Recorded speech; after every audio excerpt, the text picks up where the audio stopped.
Merci de nous rejoindre dans cette émission Les Grandes Gueules sur Radio Espace. Vous nous regardez également aussi à la télévision. Merci de votre fidélité. Merci à vous qui nous rejoignez en région, à Mamou. Vous nous écoutez là sur 99.7 à modulation de fréquence. Même fréquence du côté de l'Abbé, 99.7 également à modulation de fréquence, mesdames et messieurs. Merci à vous tous à l'international. Grâce à Sola Média, vous avez accès à cette émission via les réseaux sociaux. Vous partez sur Twitter. Si vous souhaitez interagir sur nos sujets, le hashtag Espace GG, le numéro reste inchangé.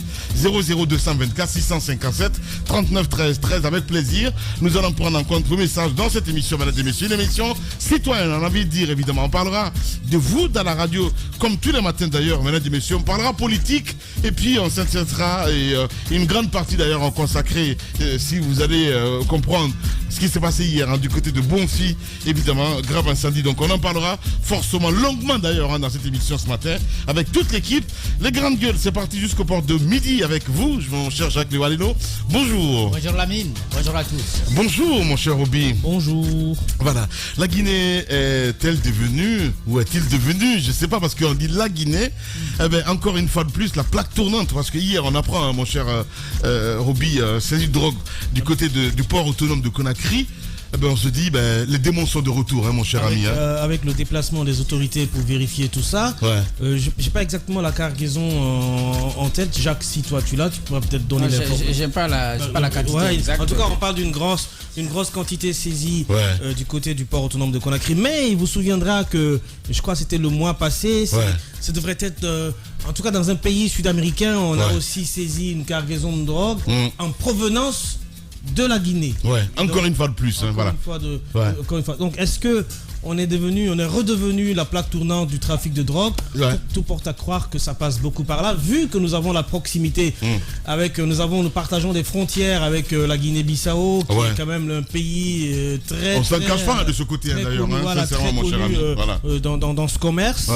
En tout cas, on va essayer de fouiller pour avoir plus d'informations. Qui sont ceux qui sont dépositaires de cette cargaison? Quelle est la quantité et quelle était la destination? Nous en saurons beaucoup plus aujourd'hui. Parce qu'on parle des Ghanéens, des Léonais, entre autres. J'ai essayé de joindre Malik Koné, Abdul Malik Koné ce matin, qui a remplacé Kegoro, il faut le rappeler. Pour l'instant, pas de nouvelles. Bonne nouvelle, on a envie de dire, parce que hier, apparemment, du côté du ministère de la Défense, évidemment, tout le monde s'est mobilisé de ce côté pour essayer de comprendre ce qui se passait. C'est impressionnant.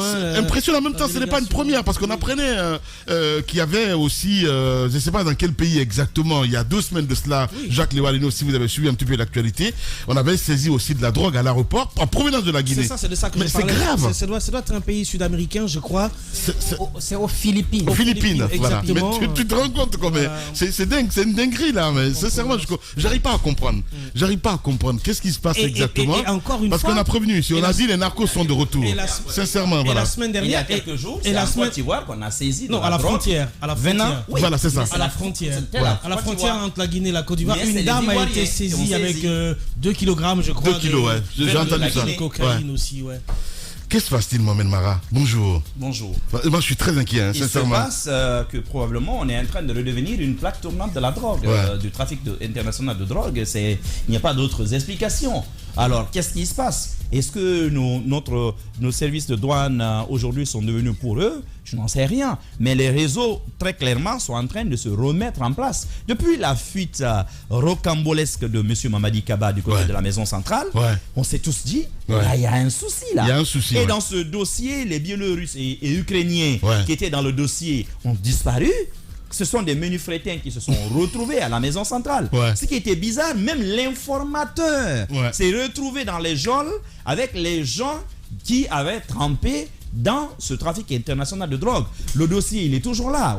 On n'avance pas là-dessus. Si tu veux, on va le réveiller pour savoir où. Mais il faut faire une mise à jour. Non, on va faire une mise à jour demain ou après-demain. Mais encore une fois, où sont les colonels et contrôleurs généraux de police dont les noms avaient trempé dans cette histoire?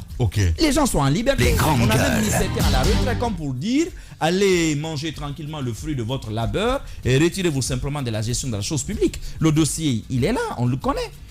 Ça, c'est un cas. Rappelez-vous, on avait signalé quelques semaines avant que M. Alpha Condé ne soit débarqué. Vous vous rappelez de cette visite de la DEA américaine ici? Je vais t'envoyer un bouquin aujourd'hui qui parle de la chute de M. Alpha Condé, écrit par un de ses propres amis. Tout n'est pas forcément vrai. En tout cas, bon, c'est une lecture d'un ami, mais tu vas voir que dans sa chute, l'affaire de drogue occupe une place prépondérante. Ah ben ouais. Et ça explique un peu le ralliement, par exemple, des États-Unis rapidement, qui a pris acte du coup d'État, ainsi de suite. Il y avait des signaux, il y avait des alertes. Et qu'est-ce qui se passe aujourd'hui? C'est ça toute la question. C'est ça toute la question. Alors, il est important, puisque tout le monde s'est transporté au port hier, que le CNRD fasse une déclaration. Une communication, je pense que c'est important, Mohamed. Voici les grandes gueules. Kilogrammes de drogue qu'on a saisi. Voici les circonstances, voici les personnes mises aux arrêts. Monsieur le procureur général, on vous attend. On vous entend sur tout, sauf sur ce type d'affaires. Monsieur le garde des Sceaux, on veut vous entendre sur ce dossier. Ça ne doit pas devenir comme l'affaire des conteneurs de médicaments au mois de juillet dernier. Non, on veut vous entendre là-dessus. Ça ne doit pas passer comme ça. On ne peut pas le mettre sous le boisseau. De plus en plus, des Guinéens sont signalés dans les aéroports internationaux. À un moment donné, vous allez amener le soupçon sur tous les Guinéens. Partout on va voyager. Je suis parfaitement d'accord. Ben oui, dans les aéroports. On devient des Colombiens, finalement, à la fin du compte. Sincèrement, quoi. À un moment, je pense que le peuple a droit de savoir. C'est très important. On ne peut pas faire à dire, ok, on a saisi de la drogue au port. Et il y a 2 semaines, Mohamed Mara parlait tout à l'heure de l'aéroport et puis des Philippines, parce que le cas des Philippines, grande gueule. Quelque chose, moi, qui m'a tiqué, parce que c'est la qualité, ou disons le type de drogue qu'on a saisi avec nos compatriotes, c'est de l'amphétamine. C'est de la drogue synthétique, c'est-à-dire que c'est préparé. C'est préparé. Maintenant, vous savez, il y a des années derrière nous, le colonel Thieboro disait avoir démantelé du côté de Madina un laboratoire de fabrication de la drogue. Donc aujourd'hui, moi je continue à me poser la question, est-ce que finalement on ne fait pas de la drogue synthétique ici à Conakry? Parce qu'à l'époque, on a le droit de se poser des questions, mon cher ami. Non, les amphétamines, c'est généralement des médicaments. Oui, c'est généralement des médicaments et tout. Évidemment, mais quand tu parles aussi de drogue dure, n'oublie pas qu'à l'arrivée du CNDD, là même si tu as bonne mémoire, 2009, on a démantelé des usines qui synthétisaient la drogue en Guinée. Oui, mais c'est du côté de Bessia. Je me souviens du côté de Bessia, par exemple. Justement, de Bessia. Des produits autorisés. De Madina, de Soléa. Justement, des flux de produits autorisés. Mais des chimistes étaient là en Guinée. Ils avaient des micro-usines dans les quartiers où ils faisaient la synthèse de tout ça. Ils fabriquaient de la drogue dure et puis on les remettait sur le marché. Alors, la question que tu poses ce matin, Lamine, elle est importante. C'est qu'est-ce qui se passe? Qu'est-ce qui se passe? Parce qu'on peut bien voir ces arrestations. Moi, j'ai toujours dit que finalement, ces arrestations ne nous servent pas à grand-chose.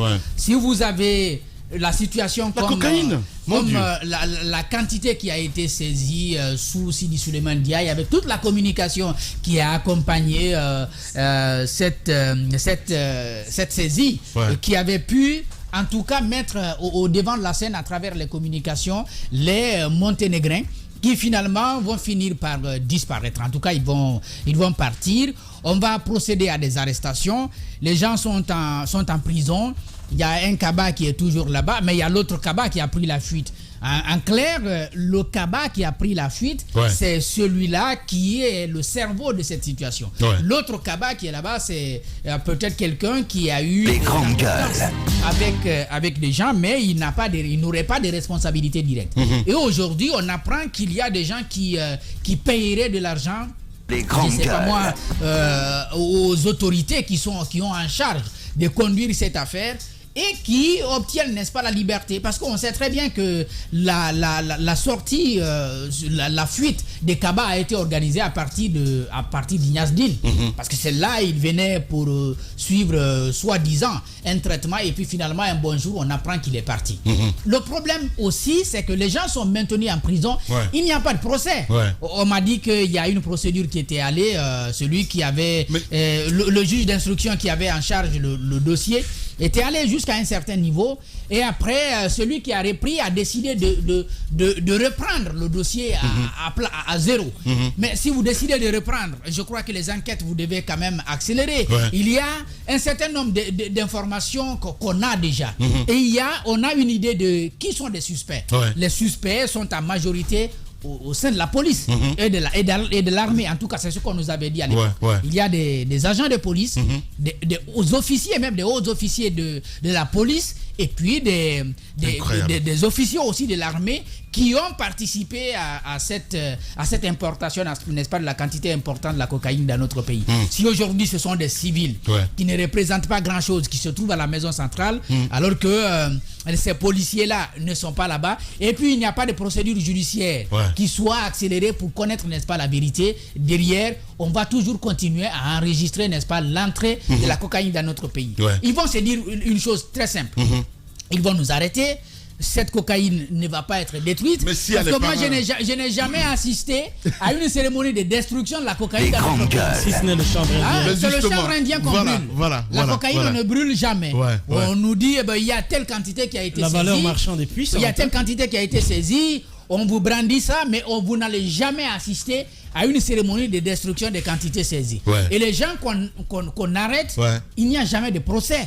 En tout cas, il n'y a pas de communication autour des procès des présumés narcotrafiquants, en tout cas quand il s'agit de la cocaïne. Je crois que si on n'avance pas du côté judiciaire, en tout cas, le problème judiciaire revient encore à tout moment. Si on n'avance pas du côté judiciaire, le phénomène va toujours continuer. C'est comme si on fait semblant. On est en train, le phénomène, on l'entretient très bien, mais on fait semblant de le combattre, ce qui malheureusement nous maintient dans cette situation. Mais si la question est, est-ce que nous redevenons la plaque tournante, moi je pense qu'on n'a jamais en réalité cessé d'être une plaque tournante. On ne s'est jamais aussi bien, je veux dire, porté sur la scène internationale, en tout cas en ce qui concerne la drogue, on n'a jamais cessé d'être une plaque tournante. Là c'est grave. Il y a des armes qui avaient été brandies à Alpha Condé. À un moment donné, les gens avaient peur. Mais après, ils ont remis la main. Mohamed Barra parlait tout à l'heure. Peut-être qu'on va creuser plus là-dessus, parce qu'on a essayé de joindre Malik Koné ce matin. Il faut le rappeler, qui a remplacé Keiboro pour essayer de comprendre ce qui se passe exactement, mon cher Obi.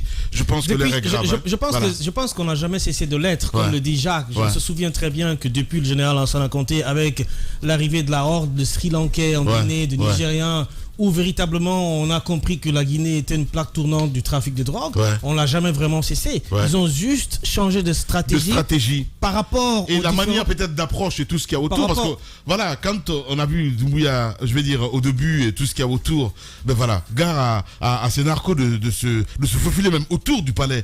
Aujourd'hui, est-ce qu'ils ont incorporé le palais, gros point d'interrogation, parce que c'est très important, mon cher ami. Oui, mais ça je peux pas le confirmer puisque je n'ai pas je suis pas en train de dire d'infirmer ou confirmer. Oui, mais enfin je pose mon analyse. Ce que je veux dire, moi, c'est qu'on l'a jamais cessé de l'être. Et encore une fois, certes, le doigt accusateur est pointé sur la cocaïne parce que ça fait plus mousse, parce que la valeur marchande elle est plus grande. Mais il y a des stupéfiants aujourd'hui en Guinée que les jeunes Guinéens eux-mêmes sont en possibilité de fabriquer et qui sont très destructifs. On parle de couches. À un moment donné, l'État s'est levé contre ce qu'on appelle couche parce que c'était extrêmement destructif pour les jeunes Guinéens. On se souvient de ces images profondément marquantes qu'on voyait sur les réseaux sociaux. Vous avez aujourd'hui le tramadol qui est un produit normalement prohibé et interdit mais qui continue de se vendre en pharmacie. Pas à tout point de vue. Oui, mais c'est du hobby. Non, non, le tramadol, c'est la vente est normalement est vraiment cadrée, déconseillée et soumise à des restrictions, terribles. Et pas seulement les prescriptions, on le prescrit pas n'importe comment non plus. Mais aujourd'hui, en fait, vous évoquez un sujet ce matin, les gars. Ce que vous ne comprenez pas, qu'on soit politique, qu'on soit je ne sais quoi exactement. Tu viens de dire tout à l'heure là, en ce qui concerne l'implication au haut niveau, au temps d'Alpha, il y avait les militaires, il y avait la police, il y avait la même les politiques se droguent, mon cher ami. C'est ça le problème. D'où la sensibilité du sujet. Mon cher, c'est grave. Le doute, il est légitime. Je parlais tout à l'heure de la destruction des quantités saisies. Vous vous rappelez le dossier dont on parle, les Monténégrins, c'était 527 plaquettes. Il a été présenté une centaine, 177, il me semble. Le reste n'est toujours pas sorti. Et la quantité, les 177 qui ont été brandis, il n'y a pas eu de destruction. En tout cas, moi, je n'ai pas assisté à un événement de destruction des 177 plaquettes qui ont été présentées à l'opinion. Et il y a le reste qui, jusqu'à aujourd'hui, n'est pas sorti. Ça se trouve où? Avec qui? Très bonne question. Pour qu'on vienne à maintenir en prison des manifestants Mohamed, t'auras tout à l'heure, évidemment, parce que je sais que t'as du nouveau. Je sais que t'as du nouveau, Mohamed Mara. Voilà. Il finit, s'il te plaît. Voilà, allez-y, Roby, pour clore, s'il te plaît. Oui, ce que je disais, c'est qu'aujourd'hui, vous avez les jeunes dans les quartiers qui sont capables de vous fabriquer des stupéfiants qui sont d'une nature destructive terrible. Moi, j'ai mené beaucoup d'enquêtes là-dessus. Vous avez des produits de sirop qui sont capables de mélanger aujourd'hui avec des simples comprimés. Ah bon? Et ça devient des bombes. Ça devient des bombes. Ça devient des bombes explosives. Donc, je pense que la lutte doit être une lutte globale. Il ne faut pas seulement pointer du doigt la drogue, la cocaïne, parce que certes, c'est beaucoup d'argent. On parle d'1 kilogramme en termes de millions de dollars aujourd'hui, certes. Mais je pense qu'il y a d'autres produits, il y a d'autres stupéfiants aujourd'hui qui circulent dans les quartiers incognito, mais qui font beaucoup de dégâts. Voilà, bien dit. Est-ce que Malik a le même pouvoir que Keboro? C'est l'autre question qui va se poser, mon cher Tamba, ce matin. Voilà, bonjour. Bonjour, Lamine. Bienvenue. Oui, mais c'est une très très bonne question. Parce que pour lutter contre un phénomène, on se pose la question de la gouvernance même du système que l'on organise autour de cette lutte-là. Est-ce que, par exemple, il existe des structures? Oui, il existe des structures. Mais est-ce que, au-delà des structures, les liens de redevabilité peuvent empêcher ou favoriser un meilleur produit de lutte? Ça, c'est également une question. Le troisième, est-ce qu'il y a des moyens? Parce que souvent, c'est de l'ameublement pour que l'État et toutes les structures. Mais est-ce qu'il y a des moyens, de véritables moyens, pour aller lutter contre la drogue? Est-ce qu'il y a une certaine liberté lorsqu'on a saisi la drogue? Mais vous savez ce qui se passe du côté du port autonome de Conakry? Lamine, ça doit être inquiétant. Parce qu'au port, on a un système de scannage au port autonome de Conakry. Si on s'autorise à ramener ce type de produit là-bas, c'est qu'on s'appuie forcément sur des complicités de très haut niveau, peut-être même des appuis à un certain niveau. Il y a quand même une chose que tu dis et si c'était rapidement. fait pour détourner l'attention? Alors, il y a une chose. On envoie une petite quantité au port, parce que dans leur méthode habituellement, les bateaux sont au large et c'est transporté sur la terre ferme à travers les petits ports. Bien, il finit, Mohamed. Je sais que tu as beaucoup de choses à nous dire ce matin. J'aimerais, les quantités qui sont évoquées par cette saisie, ce ne sont pas des quantités. On est une quantité importante. Ce ne sont pas, importante. On dit importante. Certainement, les prochains jours, on en saura davantage sur les quantités véritables qui ont été saisies, la mine. Mais quand ça passe par un port autonome à l'intérieur duquel il y a un scanner qui est opérationnel, tout un système pour identifier les produits qui entrent en Guinée, c'est certainement qu'on est sûr de quelque chose. Exact. Vous connaissez le dicton très africain, parce qu'il se retrouve dans toutes les communautés. On te dit que lorsque un coton te perce la tête, il faut pas chercher loin.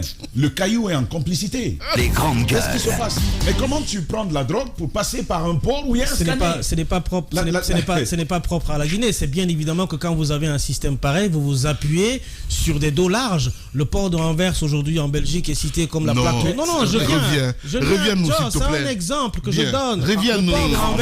Non, je veux vous dire que j'ai regardé un documentaire récemment. Le port de Anvers est situé comme une plaque tournante de la drogue en Europe. Ça ne peut pas se passer sans les autorités portuaires. C'est impossible. Ce que je dis, il a parlé de complicité aussi, Tamba. Ce que je dis qui fait une particularité, Lamine.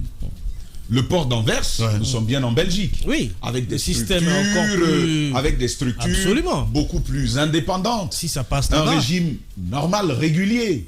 Nous sommes dans un régime de transition. Vous savez quels sont. Vous savez, mais attendez, justement, c'est là que je viens.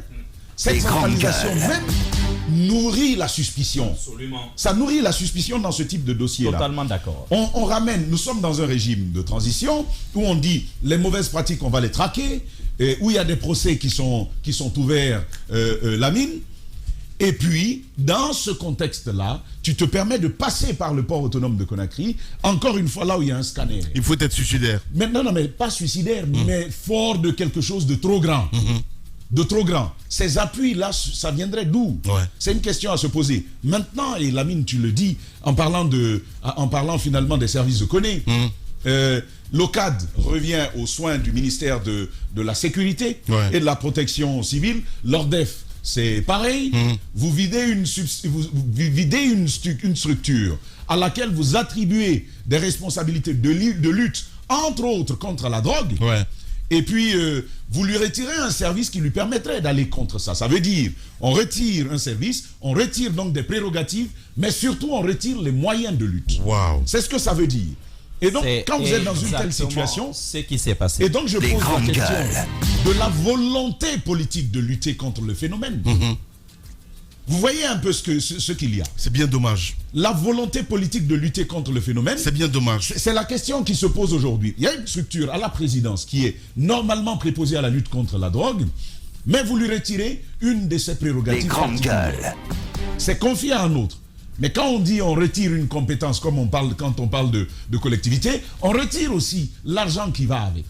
Donc les moyens s'amenuisent. Les véhicules, les moyens logistiques, les moyens humains, les moyens financiers et les moyens technologiques s'amenuisent. Ils sont transférés à une autre structure. Comment on va lutter contre cela? Moi, je sais une chose par ailleurs. Vous avez vu à quel rythme carburent les politiques au sens large. Vous avez vu à quel rythme? Ça, c'est notre débat. Ça, c'est notre débat. Non. Voilà.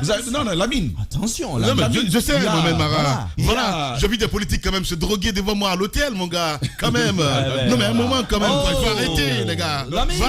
Non, mais attendez. Voilà. Oui. La drogue sera au milieu de nous. Allez-y, Mohamed Mara. Elle sera au milieu de nous, la drogue. Parce que quand tu la prends. Vous avez entendu Freddy Guerre dans le Belge. Qui te parle de la drogue. Il dit la weed, mon frère. Quand tu les grandes gueules. Tu te sens bien, hein, tu vois, la weed. Hein, il parle de ça de cette façon-là. Incroyable. Quand tu prends la weed, tu ne te fatigues plus. Ton corps devient infatigable. Tout le monde devient. Tu peux affronter tout le monde. Tu deviens comme ça. C'est pourquoi il y a des courages politiques. Parfois, quand tu les entends, c'est rien d'autre. C'est épaulé, c'est soutenu.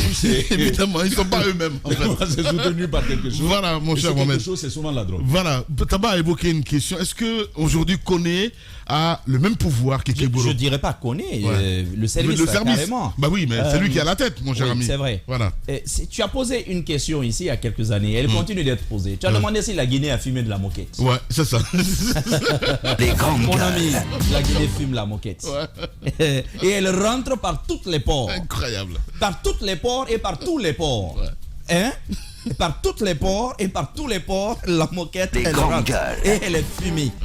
Sérieusement. Alors, c'est les grandes gueules. En fait, pourquoi je veux pas que tu avances là-dessus, c'est parce qu'il y a eu des signaux il n'y a pas très longtemps. Et si tu vas là-dessus, tout le monde va savoir. C'est vrai que tout le monde sait, mais parfois c'est préférable de laisser les gens fermer les yeux sur certaines choses. Mais alors, plus sérieusement, Tamba, ce que tu dis est juste. En fait, si vous vous souvenez, il y a un an, et je crois d'ailleurs que Malick Koné n'était pas encore arrivé à la présidence. Il était à la DPJ. Il était encore... non, à la direction générale de la police. Judiciaire? Ah oui, non, à la direction générale de la police. Okay. Il était déjà à la direction générale de la police, je me rappelle. Je vais peut-être trouver le décret. L'OCAT, justement, et l'ORDF, donc qui lutte contre les crimes financiers et délits financiers, et l'OCAT contre la drogue spécifiquement, ont été retirés, justement, de la présidence pour être logés, devine où? Au ministère de la Sécurité. Au ministère de la Sécurité.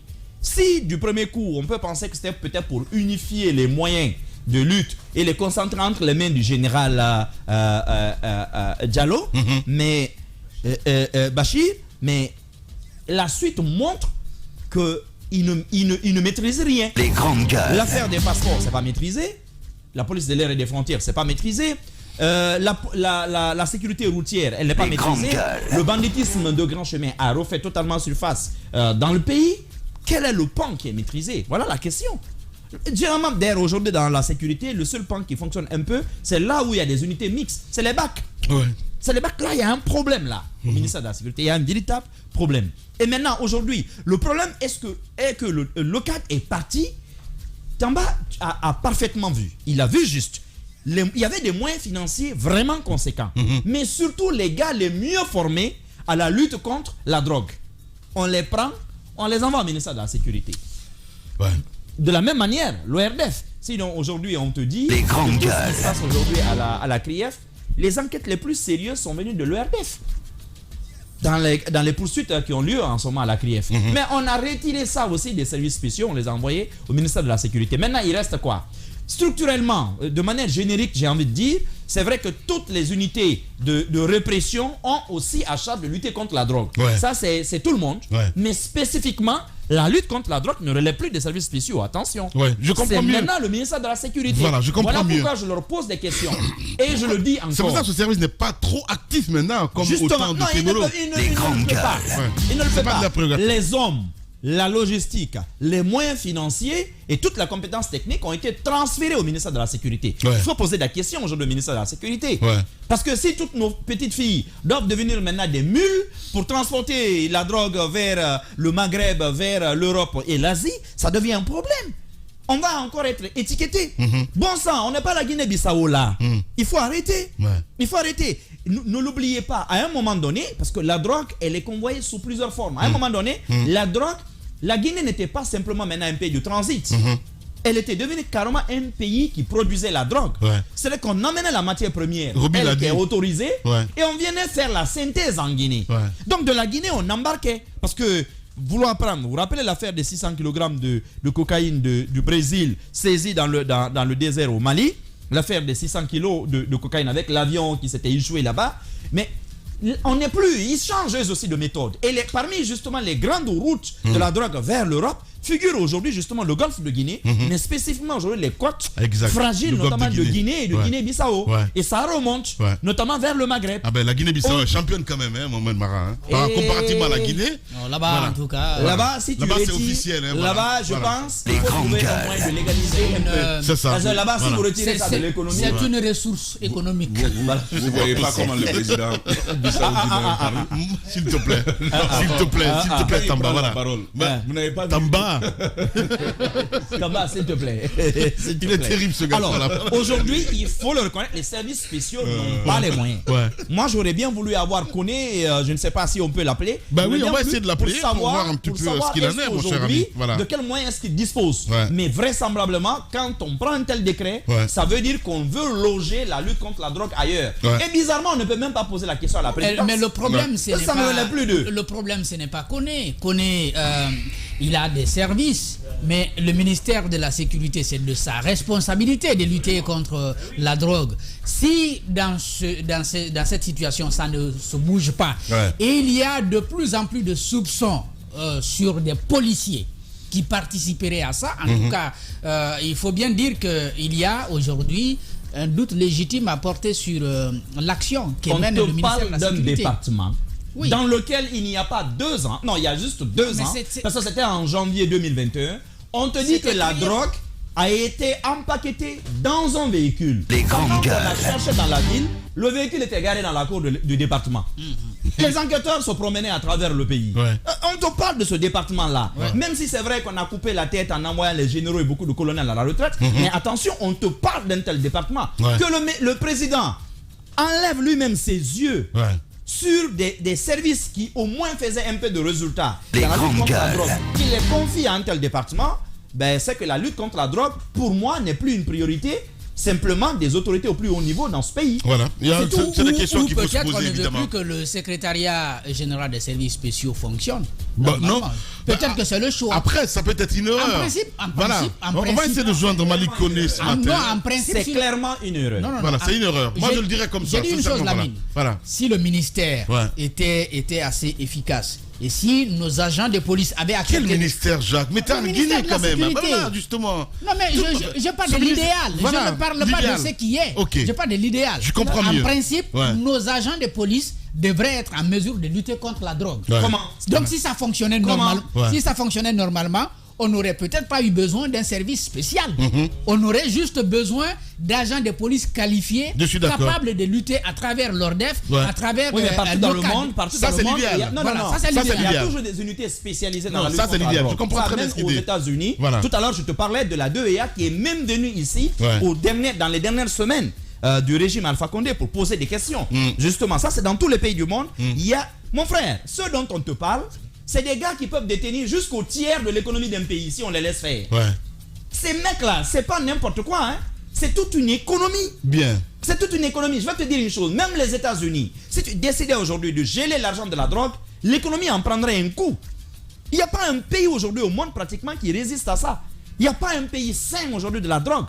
Mais maintenant, ce qu'on te dit, c'est que pour des petits pays, avec de faibles capacités de riposte comme les nôtres, il ne faut pas accepter que la drogue prenne autant d'ampleur. Pourquoi? Parce que d'abord, ça pose un problème éthique. Vous allez me dire que ce n'est pas votre affaire. Ok, passons. Mais ça va poser un problème. La drogue, dans la plupart des sociétés, est d'abord consommée, surtout sous ces formes dures-là, est d'abord consommée par les élites du pays. Ouais. Ne l'oubliez pas. Évidemment. Imaginez un pays dont l'élite, déjà, à chaque soirée, à chaque banquet entre copains, distribue de la poudre. Ouais. Imaginez d'abord un tel pays. On l'a vu, on a vu les coups d'État à répétition dans un pays comme la Guinée-Bissau, parce que la poudre était devenue de la fumée qui se promenait dans tous les lounges de la capitale. Aujourd'hui encore, tu y vas, tu trouves qui travaille aujourd'hui à Bissau. Généralement, c'est des Guinéens qui tiennent le commerce, c'est des Guinéens qui tiennent la plupart des boulots. C'est de ça qu'on parle. Il faut l'éviter. Aujourd'hui, l'État guinéen doit montrer une véritable capacité dans la lutte contre le narcotrafic. Nous savons que c'est beaucoup d'argent en jeu. Ouais. On le sait, mais l'État ne peut pas fléchir contre les narcotrafiquants. Sinon, ne soyez pas étonnés qu'on ait ici un président élu grâce à l'argent des narcotrafiquants. Oui. Et que des règlements de compte, Les grandes gueules. contre des personnalités et ainsi de suite. Parce que vous savez comment la drogue est accompagnée d'une criminalité d'un autre niveau. Ne soyez pas étonnés que ce type de choses commencent dans notre pays. Il faut l'éviter par tous les moyens. Bon sang, c'est quand même l'armée qui est au pouvoir. On ne peut pas comprendre que des gens s'amusent à faire de notre pays et une telle plaque tournante. Quand même. Mais vous parlez de policiers, Lamine. Dans les quartiers, comment sont? Parce qu'ils n'ont pas peut-être... Non, les agents n'ont pas les moyens. Jacques parlait de l'idéal tout à l'heure. Voilà, il parlait de l'idéal tout à l'heure. Mon cher Mohamed Mara. Tu le sais très bien. C'est quoi? Sous Sarko, elle a été critiquée. En Guinée, la police de proximité, heureusement d'ailleurs qu'elle a disparu d'elle-même. Mais quand tu vas au quartier, derrière le stade de Nongo, quand tu vas en bord de mer et tout ça, mais tu vois des agents qui fument avec les jeunes. C'est eux-là qui vont lutter contre le narcotrafic. Ben non, pas du tout. On te dit qu'un indicateur dans l'affaire de 177 plaquettes dont tu parles a signalé à la police dans une banale histoire de vol. Elle a dit il y a de la cocaïne là-bas. Ils vont, ils prennent. Au lieu d'aller faire le compte rendu, ils ont dit bon, on va faire ça et on va faire ça, on va faire ça. Ça s'est retrouvé entre eux. C'est de ça qu'on parle là. Et justement, les ripoux, voilà. Allez, l'exégé continue dans un instant. Tous les matins sur Radio Espace, vous nous regardez également aussi à la télévision. Merci de votre fidélité, mesdames et messieurs, en exclusivité en direct ce matin chez les GG. Nous allons partir sur le terrain. D'où nous attend donc Malik Koné. Monsieur Koné, bonjour.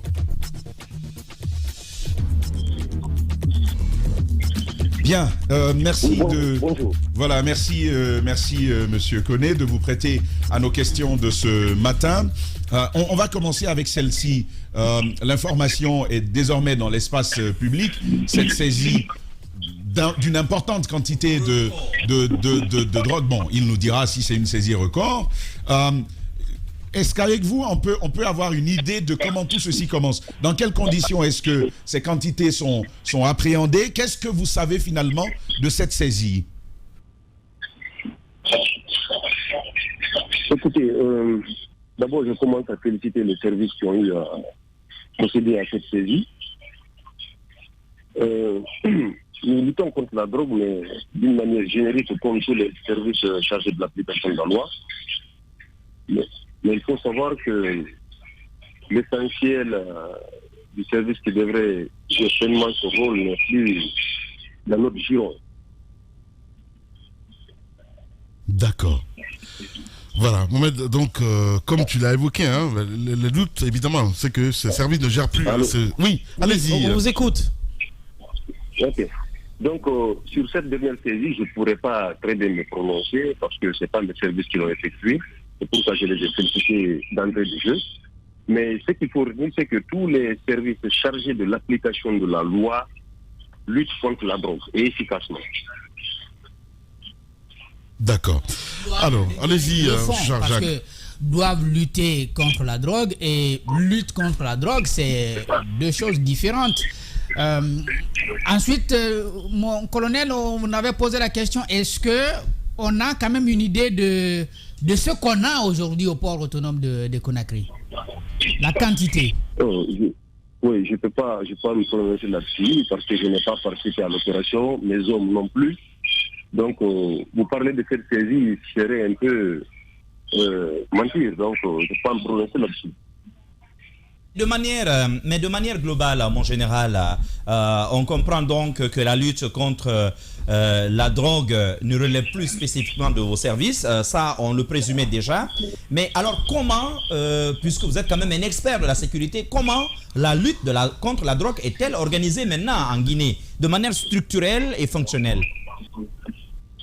Écoutez, l'organe qui relevait de mon service, qui est l'OCAD, n'est plus dans mon service, il est au ministère de la Sécurité et de la Protection civile. Mais dans tous les pays du monde, il y a des services régaliens qui sont chargés de lutter efficacement contre d'abord la criminalité organisée avant de venir à la drogue, parce que la drogue n'est qu'un aspect de cette criminalité organisée. Et il faut le rappeler, c'est que la criminalité organisée d'ailleurs, c'est un groupe de 3 personnes ou plus existant depuis un certain temps et agissant de concert en vue de commettre une ou plusieurs infractions graves pour en tirer un avantage financier et un autre avantage matériel quelconque. Alors, ça affaiblit les États, ça développe l'économie souterraine, ça donne des gouvernements parallèles et une instabilité institutionnelle et étatique. C'est pourquoi il faut lutter correctement contre la criminalité organisée et la drogue en particulier. Et cette drogue, il faut voir la drogue dure qui est la cocaïne, l'héroïne, l'arsenic, etc. C'est des drogues qui détruisent complètement la population, la main-d'œuvre locale, des carrières. C'est pourquoi il faut mettre tous les efforts pour lutter contre la drogue et tous les services doivent être associés. Mais à ce niveau, vous savez, il y a comme on dit, des services spéciaux, des services qui sont les plus visés pour la lutte. C'est une question de spécialisation en fait. Tout le monde peut lutter contre la drogue, mais à chaque fois qu'un service est saisi d'une affaire de drogue, elle doit remonter à l'organe central de lutte contre la drogue. Aujourd'hui, c'est le cadre, ça c'est indiscutable. Partout où se trouve le cadre, où les services doivent converger pour aider ce service à rehausser son niveau pour lutter efficacement contre la drogue. Mais encore une fois, il faut mettre les bonnes compétences aux bons endroits. Monsieur Condé, on se posait la question. Monsieur Koné, pardon, on se posait la question sur la nouvelle restructuration des services de lutte contre la drogue qui sont pour la majorité logés au ministère de la Sécurité. Pour vous, est-ce que ça peut être efficace de cette manière? Vous savez, pour moi, il est très difficile de me prononcer parce que je ne voudrais pas prêcher sous ma chapelle. Mais c'est que tout le monde sait que dans le passé, les services spéciaux se sont exercés à lutter efficacement contre la drogue. C'est parce que vous êtes le bon prêtre à la chapelle qu'on vous pose la question. Oui, c'est très difficile de parler de ça de son service. Mais toujours est-il qu'il faut toujours amener les bonnes compétences aux bons endroits, les bonnes institutions, vraiment aux aspects qui recoupent ces institutions. Voilà, vous ne pouvez pas vouloir lutter efficacement contre la drogue si le service qui est chargé de l'application des lois à ce niveau n'est pas en tête de ligne. Bien. Allez-y, mon cher. Merci beaucoup, en tout cas, Monsieur Koné, d'avoir accepté notre invitation ce matin. Ça serait bien, quand même, comme vous êtes dans ce studio, pour faire un point, en tout cas, là-dessus, en ce qui concerne vos services, parce que on a l'impression que ça bouge moins depuis que Keboura a quitté. Ça, il faut le rappeler, quand même. Voilà. Peut-être que... Voilà. Ça bouge pas, moi, il l'a mis. Vous savez, on fait ce qu'on peut avec ce qu'on a. Vous savez, il faut être légaliste, il faut respecter la légalité institutionnelle. Ouais. Est-ce que je vais retenir encore quelques secondes, si vous permettez. Est-ce que, à la différence de Keboro, parce que la méthode Keboro est une méthode très communicative non plus, il faut pas l'oublier. Est-ce que, à la différence de Keboro, vous communiquez moins sur vos actions? Ce n'est pas une communication. Il a dit par rapport au moins, mon cher Roby, il parle français quand même. Je pose la question. Tu n'es pas de l'OCAD quand même. Mais comment ça, je suis pas de l'OCAD? Mais on a entendu ce qu'il a dit. On l'écoute. Tu n'as même pas la tête d'un policier et tu veux répondre.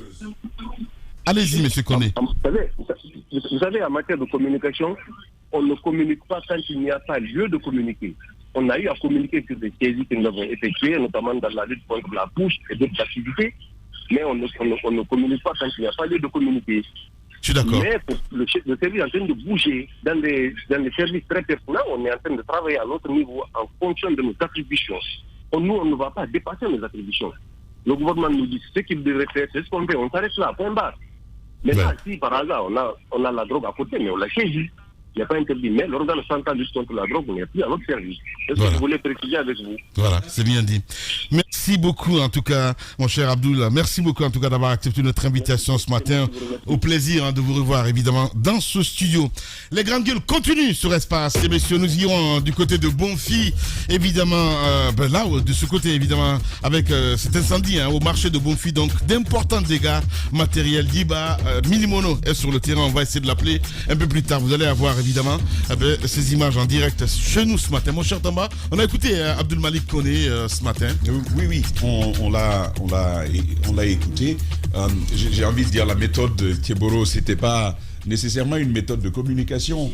Elle était plutôt sulfureuse. Oui. C'est les actions qu'il posait qui faisaient grand bruit. Oui, mais lui-même, il communiquait beaucoup. Oui, mais c'est toujours autour des actions, des récriminations que les populations avaient qu'on l'entendait communiquer. Donc, c'était pas... Il était dans la réponse, il était dans la réaction à ses propres actions. D'où la communication. J'appelle pas ça une bonne communication. Oui, par ailleurs, j'ai pas dit bonne. Hein. Par ailleurs, la mine, moi je pense que nous avons là en face une vraie actualité sur laquelle certainement on reviendra les jours à venir.